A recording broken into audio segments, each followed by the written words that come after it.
Hey, what's going on? You know who it is. It is Bruce Jordan, the Michael Jordan of hotels. And today we got another episode. We have Chris with us today. What's going on, Chris? Not too much. How you doing? Pretty good, pretty good. Listen, on this episode, we're going to be talking about hotel technology and how to reduce your labor costs with hotel technology. I always ask the same question. How did you get started in this business?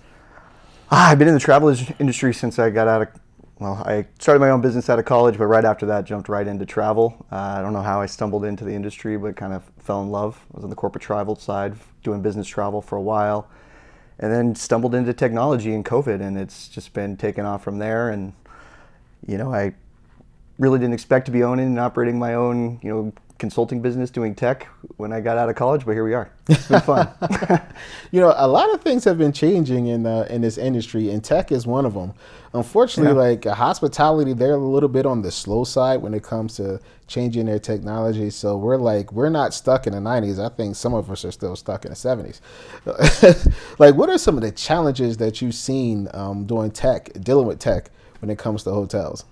Yeah, I think that's the biggest component is early adopters are few and far between. So, there's a lot of delay in getting new technology in place because you struggle when there's a new innovative product or new innovative solution to get early adopters. So startups have a hard time, getting to that first 100 hotels is usually the biggest hurdle, especially with, the space, the hospitality space. Getting to 100 properties is always the hurdle. And then once you kind of get that pace, you can kind of start seeing some growth. But the issue there is just early adopting. Sometimes, thinking outside of the box is a little bit difficult, I think. But again, I think it does come down to people want to see proof before they take on things. So that's the biggest hurdle, is just kind of getting those first few early adopters on board. And then usually we start to see a nice slow increase over time. But that early adopter period can be 3-4 years sometimes to get to that, that buy-in. So, we're definitely a few years behind on where things could be. And, I think hopefully as we, maybe look towards 2025, we can start, rolling out some of these things that are coming, robotics, AI, the fun things that will allow for people to do a little bit more on the servicing side and not, focus, or guest servicing side and not so focused on the back of house operations and all these other pieces. It's what's weird is, Airbnb. Airbnb is not a hotel company. No. They're not a management company.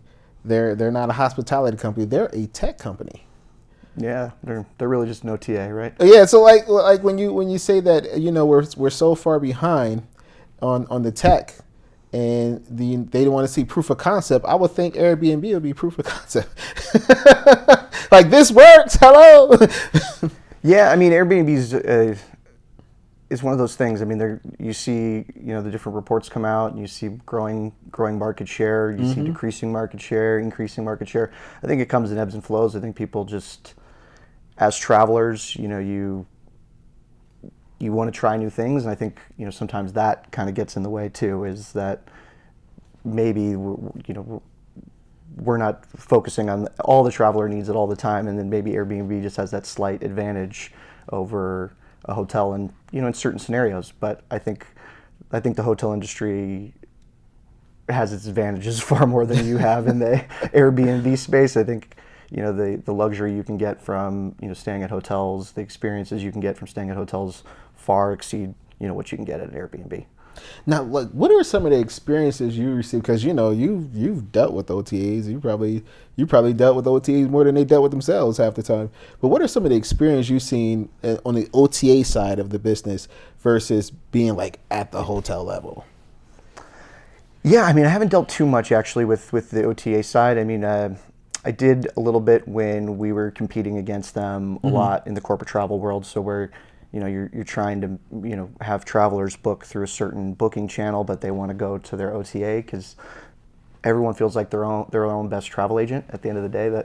And you start growing your preferences, your habits, and I think that's the struggle with OTAs is people, they think they're getting a great deal. They think they're getting a great deal. They think they're their best travel agent, when really at the end of the day, booking direct and doing those things gets them far more advantages than booking through the OTAs. But I think OTAs are something that they get hatred, but I think there's something that we need in the market. It's because again, people think of themselves as their own best travel agent. Yeah, they're gonna book their travel. They're gonna check multiple sites. They're gonna do their due diligence, and this allows for you to kind of control it because you can obviously, put in place technology to make sure you're focusing on driving those direct bookings. But if they choose that OTA, you can have your different rates and do those different things. But it gives you ability to kind of have multiple channels to operate in as well. At the hotel level, we deal with OTs all the time, and they're not very easy to deal with. Sure. We'll be listening to hold music for hours sometimes, and sometimes like the hold music will like, oh, but okay, we know which OT it is by the hold music. That's how long we're on hold. Yeah, I think it's like that with a lot of the technology industry. I think there's a lot of companies that struggle on the customer service side of the business. Mm-hmm. They have great products, but notoriously will be bad at getting back to their customer base. I mean, they feel like they have a grip on you, right? You're not going anywhere. So it's good to see. What are you gonna do? You're gonna let us go? You're gonna shut us down? Right. It's almost impossible to say no to the hold time, right? Because you have to get in touch with them. So, yeah, I think that's a hard thing, but I think it's an industry-wide thing. It happens with tech companies when they get too big. It happens with OTAs when they're humongous. There's no stopping them. But it's the size of these companies that allows them to dictate it, and it happens all across even other industries, right? Trying to get in touch with like a Salesforce rep if you're a salesperson at a sales company and trying to have someone help you there. Yeah, right. These they have the grip on you, which is good and bad. It's because you're getting technology at your fingertips that you wouldn't have without them. So it's the pros and cons. Sometimes the cons are higher than the pros, but hopefully most of the time you get more pros than cons. I was speaking of Salesforce. I remember like they would create these Facebook groups, mm-hmm. and they would go into the Facebook groups and say, I'm having this problem, I'm having this problem, and I'm having this problem. And they would get faster results from the Facebook groups or the groups that created than they would actually get from a company like Salesforce. Yeah. Or Choice Advantage or these other, mm-hmm. or Opera or anything like that because they respond immediately. Yeah, I think it's by design. I think they would rather the users give you the solutions than have to pay somebody on customer success, customer relationship team to have to respond to that and take up their time. They'd rather someone does it quicker and for free. Yeah, for free in the Facebook group. I'm in a lot of owner chats with a lot of hotel owners. That's where they go to ask questions and poll other owners and do those things. And it's interesting to see that their first thought is that's the best choice for an answer is to poll that group of owners than to hey, I'm looking to do this with my hotel and I need to set something up like this. How should I do it? And you get 6 or 7 people to respond in within a few minutes with solutions. Is that the best course of answering the question? It could be just because they're getting that answer quickly. Mm-hmm. But I think it's because they know there's going to be a delay if they reach out to their local rep or whatever it is. It's not going to be maybe not even a 48-hour response time, maybe next week, the week after, when you actually finally get something changed or results. Or waiting for someone to get back to you. Because my experience, like when I call support, I will talk to this person, and this person got escalated to this person, and another person got escalated to this person. I'm like on the 4th or 5th person, and my problem still hasn't been resolved. Have you ever had those issues, and what usually you do about them? Yeah, I try as best as I can not to recommend solutions with teams like that. So, thankfully, there's the nature of you have to, in certain situations, hey, this is going to be your best solution is to go with this product. Mm-hmm. I try to avoid that. I like to work mostly with smaller companies when it comes to those types of things, just because quicker response times, more flexibility with the the setup, and quicker to make changes within the product. With you as a hotel to adjust, you're not getting these big companies to make adjustments, right? They have thousands of customers. You're one of thousands. You're not going to have a voice to make change. When you're one of that, first 100, like at a startup, you have a little bit more voice to change the product. So I like working with those types of companies and avoiding the other ones, but sometimes it's just unavoidable. Yeah. Yeah, I mean, when I do, I try to, I try to have them use me as a resource as well.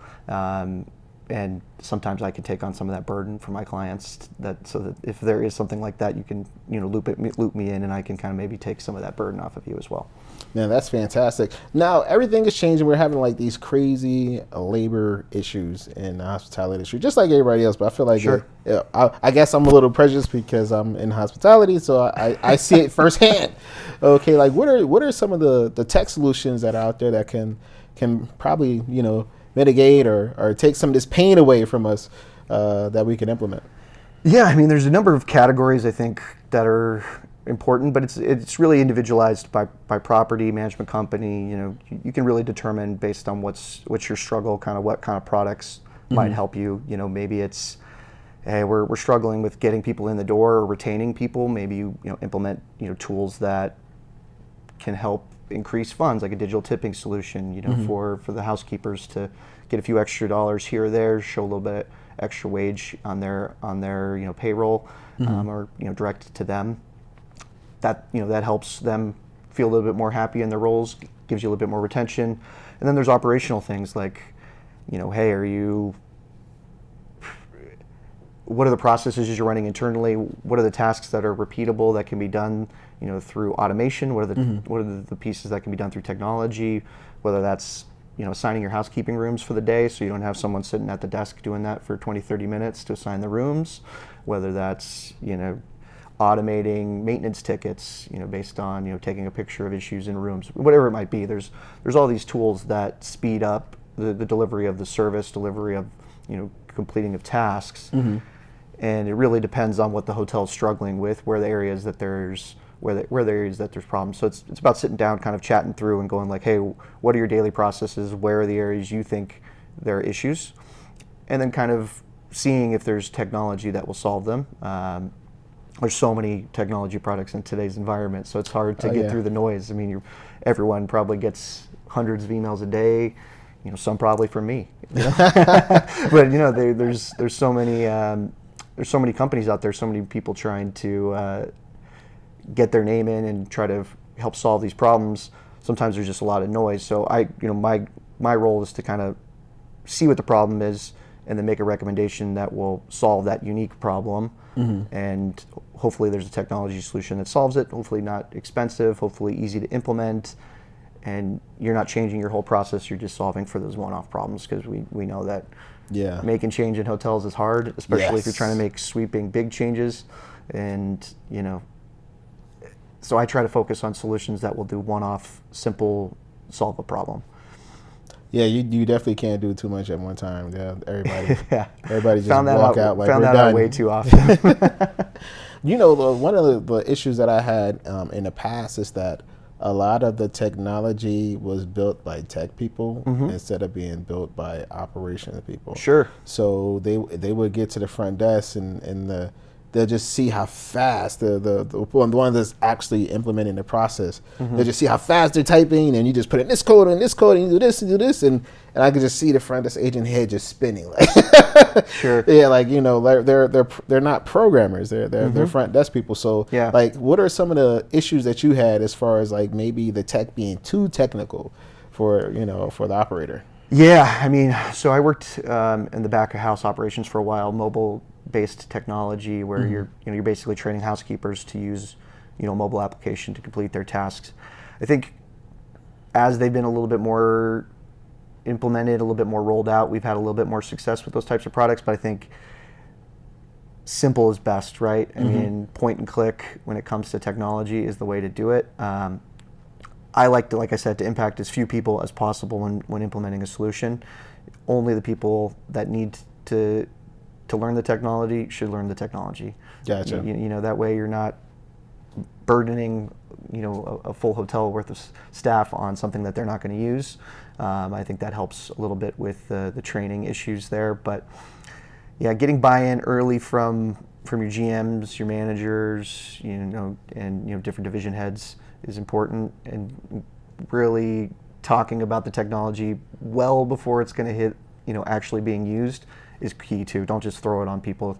I would say as soon as you think it's a solution you're going to use, start letting the staff know because they got to prepare and have them sit in on trainings, have them do the pieces. That helps. But yeah, it is a struggle because you're always sometimes dealing with people who, how many times I run into people who still use flip phones as their mode of conversation, hotels that still use, their ledger at the front desk to capture bookings, don't have PMS, don't have, I run into that daily. So Wow. it's still, Oh, wow. so I mean, so you're still, there's still an uphill battle. Like I said, that hotel's maybe 20, 30 years behind on, technology, right? But that could be the same for your staff. They might be 20, 30 years behind on technology too. And sometimes you have to adjust a little bit to meet the needs of all staff. One of the main issues that I have when I'm with any tech situation is that the people that are actually buying the tech don't have to use it. That's very true. They're making tech decisions for something that they don't have to use for an operation that they know nothing about. Yeah, I mean, I think that's the benefit of sometimes not working directly with the technology company and having someone like myself who can make a recommendation there, seeing the ground usage. No offense to tech companies, but they're all going to tell you that it's going to work for your property. Oh, yeah. Oh, this is going to be amazing. You're never going to have to do this again. You're going to have to do it. Exactly. It'd be 10 times worse than the last system. Exactly. So sometimes it's good to have somebody third party who can just look at that and go like, I've actually seen issues with properties like yours with this product. I don't know if it's such a great fit. So that could be the case sometimes too. I think so. Having extra opinions is good, but yeah, it can be a little bit difficult sometimes because that does happen. Even with sometimes when it's me, there could be a solution. I like, hey, this usually works well at a property like yours, and we roll it out, and it, we hit some struggles in the implementation process. That can happen too. So I don't think there's ever a perfect solution to that. It's just one of those things that you're always going to have is someone's going to make a decision that doesn't work out. I think that's hopefully you're working with vendors who allow you to have some way of getting out of technology contracts and not lock you into 20-year terms or whatever it may be that do that. I think trials, things like that help too, so it is something that I sometimes struggle with is getting deeper than just that decision maker, to get buy-in lower and to make sure that it's going to be a product that works. Speaking of implementation process, I really don't think like a lot of hotels are prepared, even when they do decide to make a change. Like their implementation process is nil or none. Sure. They think they're just going to come in and install and boom, everything is just going to be magical. It's going to be Disneyland for them. Like, what are some of the steps that you take to make sure the implementation process is nice and smooth during the install? Yeah, I think every product has its own unique challenges. I usually take an implementation expected timeline, and we double or triple that timeline.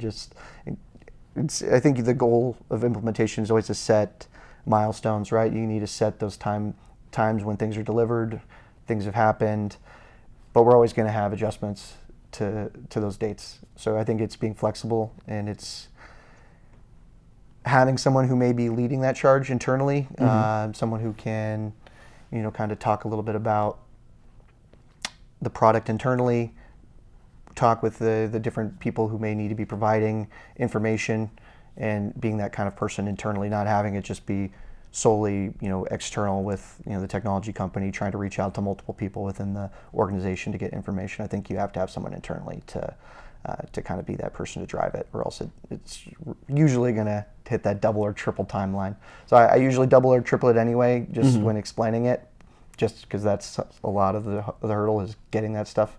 But I think you can mitigate that a little bit by having somebody internally who's going to kind of drive the implementation. When it comes to like the tech side of it, explaining things, getting through things, but most importantly, for me, it's the support. They buy this software, they work with this company, and they have no idea what the support is going to be like. Yeah. How do you test the support before you actually get into this agreement? Yeah, so for me, I try to partner with only companies where I see that that they're going to be able to maintain and provide support. I don't. Again, things will happen where you implement a product and you roll off a few months later. But my goal is to not have products that you're not at least using for the next few years when you implement them. And a big component of that is going to be how well are you able to support the business?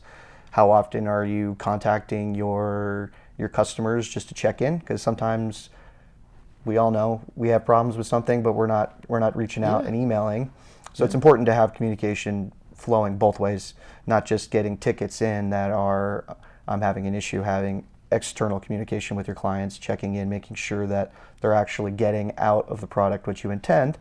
And if not, maybe it's retraining, or maybe you take a step back and say, hey, maybe this product isn't the right fit for your property. So, I mean, I like to make sure that I'm working with companies that take those steps, because at the end of the day, products are not always going to be a one-size-fit-all. Yeah. It may not be the best fit for your company. Maybe this other product is a better fit just because it aligns a little bit more. That's going to happen. So companies have to be able to look at their client base and determine, yeah, this may not be the best fit.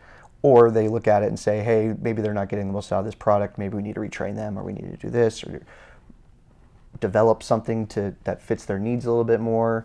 You know, that's the kind of steps that I think tech companies need to be making, because that allows you a little bit more longevity in your client base anyway, because you're not going to get that unexpected churn of somebody who's like, we don't like this product, and we left, and you're like, oh, well, you guys never reached out. We never got any support tickets. We never got this.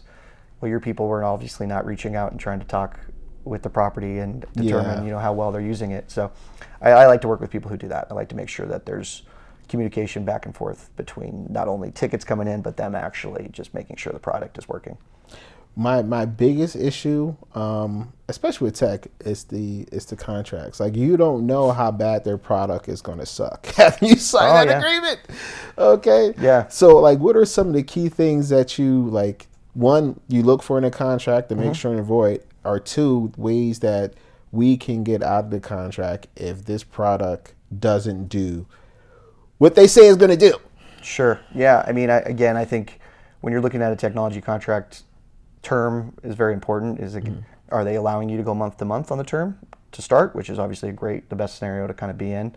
Is it annual with some kind of an out clause? Is there some kind of a trial period or money back guarantee period in the contract, so you have some time to kind of evaluate, hey, is this going to work?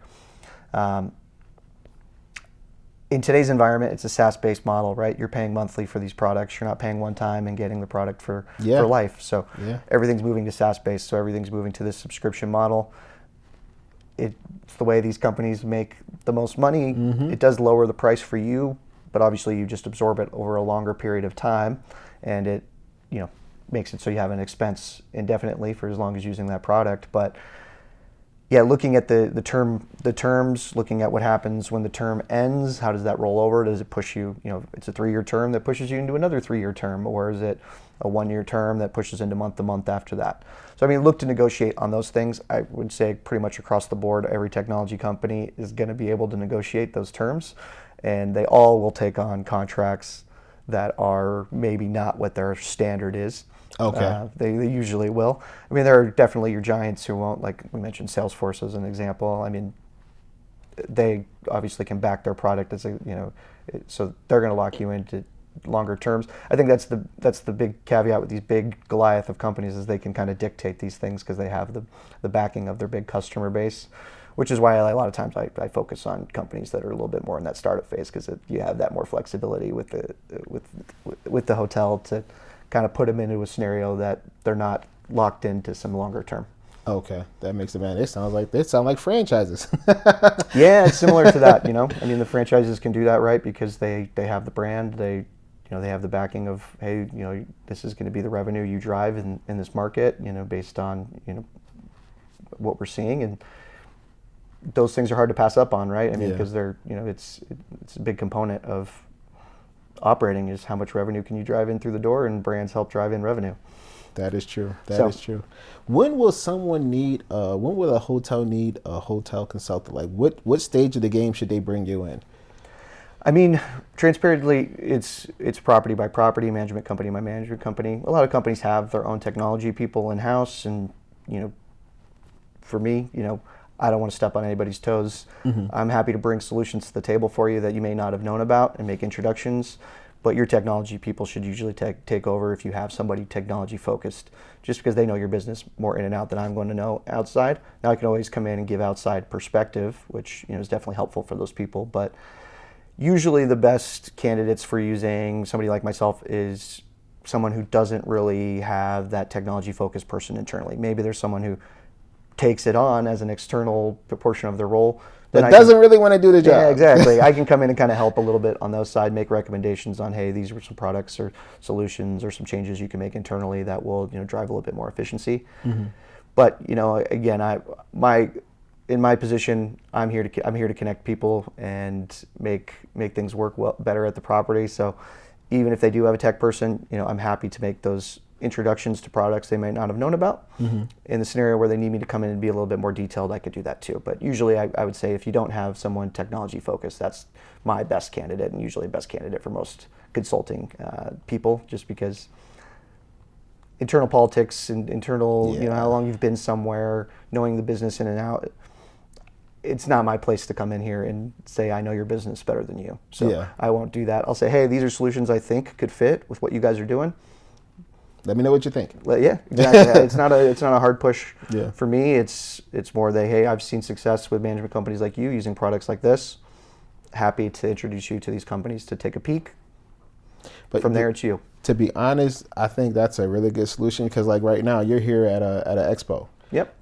Most of their tech people, they don't go to expos. They don't go to outside training. So everything that they pretty much learn is internal. So you're out there, you see all the different solutions that they're never going to even know exist. I try to stay out as much as I can. Attending all the different conferences, especially the ones that are a little bit more technology focused, like high tech and things like that. It's important to see what's coming. See these new companies, kind of get a feel for what technology could be and what it could look like. Holograms at the front desk, cool, different, things that you may not be expecting to be on the horizon that could be. Same for me, I get focused on my day to day, so it's important to get out and meet with new companies, see new things that are coming, because I can get stuck in my ways too, just like anybody, and I'm stuck in the day to day grind, and getting out is the only way you'll really actually see, oh, okay, all right, there's some new things coming. Look at this cool new piece of tech. Look how they're using AI a little different than what these guys are using, or look how they're, thinking about, machine learning or data science in a different way, and kind of start building off some of those, things in my head. So that when people come to me, I'm a little bit more knowledgeable. Won't say that, hey, I'll never make promises that I'm the most knowledgeable. I'll do my best to always find the answer if I don't know it. But the getting out is very important to making sure I'm staying up to date, because otherwise, just reading articles doesn't keep you up to date. I think you actually have to talk with people in here, what they're doing, what their plans are with their products, and kind of hear directly from the source. Nice. Yeah. Well, listen, that's our time. Chris was amazing. How can everybody get in touch with you? Yeah, I mean, my company's hoteltechconsultant.com. Anybody can basically just go to the website and kind of see some of the solutions I work with, some of the clients I work with. I'm on social media. Chris May is my is my name, and I'm again hoteltechconsultant.com. So you can find me on the web, and we can get connected there. All right, fantastic, and thank you for joining us for another episode. This is Bruce Jordan, the Michael Jordan Hotels, signing out.